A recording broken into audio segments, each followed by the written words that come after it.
सरदार वल्लभ भाई पटेल को 150तम जन्म जयंती और एकता दिवस अवसर में भद्रक सहर मध्य एक पदयात्रा अनुष्ठित। सरदार वल्लभ भाई पटेल को 150तम जन्म जयंती और एकता दिवस अवसर में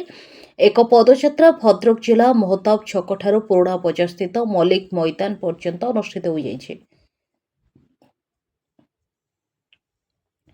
ए पदयात्रा बीजेपी राज्य सभापति श्रीजुक्त मनमोहन सावल, भद्रक जिला सांसद अभिमन्यु सेठी, श्रीजुक्त विधायक श्वेतांशु शेखर महापात्र, भद्रक जिलापाल श्रीजुक्त दिलीप राउतराय, भद्रक जिला आरक्षी अधिकारी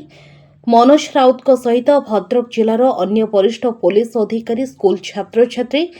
कॉलेज छात्र छात्री मानक सह भद्रक बीजेपी दलर वरिष्ठ नेता बहु संख्यक बीजेपी कर्मी माने जोगदे पदयात्रा को सफल करथिले। Bhadrak bureau report Odisha 24 news. 150तम जन्म जयंती अवसर आज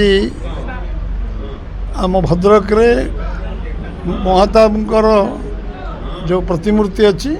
से जगार मल्लिक मैदान पर्यंत 6 किलोमीटर रास्ता आम पदयात्रा कार्यक्रम थिला। आमे सरदार पटेल को स्मरण करने श्रद्धांजलि देवाई मन पकापी जे देशर एकता अखंडता सार्वभौमत्व को जे दृढ़ीकरण करते शक्तिशाली करते जे ओडिशा गड़जात मिश्रण आरंभ डॉक्टर हरकृष्ण महताब को सांगे नहीं कि नीलगिरी गड़जात मिश्रण आरंभ कलापर भारत वर्षर सबू अंचल को मिसई भारत वर्ष आज जो 140 कोटी भारत वर्ष आम देखुं एक गढ़ार तांकर प्रमुख भूमिका थी। सरदार वल्लभ भाई पटेल जड़े दृढ़ मना लोक थे। स्वाधीनता संग्राम आरंभ कर संघर्ष यात्रा लंबा थिला तापर से भारत एकत्रीकरण करने जो संघर्ष करते आज आम एटी भद्रक धन्यवाद देवी आम प्रशासन को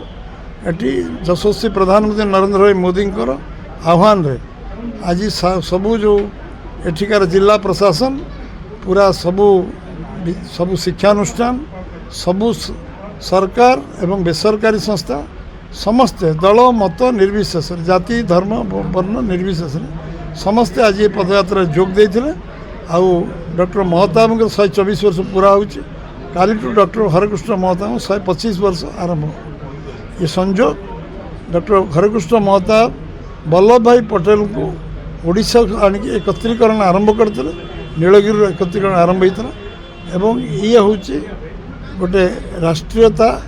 आउ जातीयतावादर ये गोटे स्मरणीय दिन जो दिन आम समस्ते मन पकापी युव समाज जानिबा दरकार जे गोटे गोटे स्वाधीनता एत वर्ष पर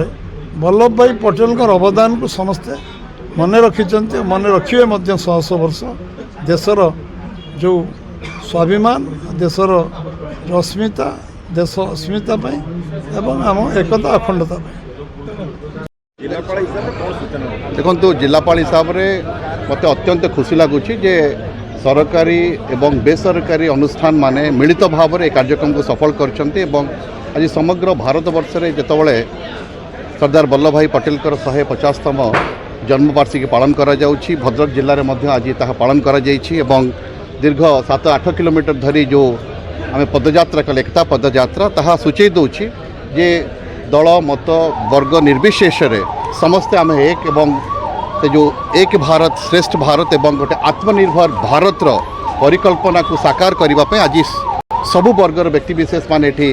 एकत्रित होते यही वाकाथन और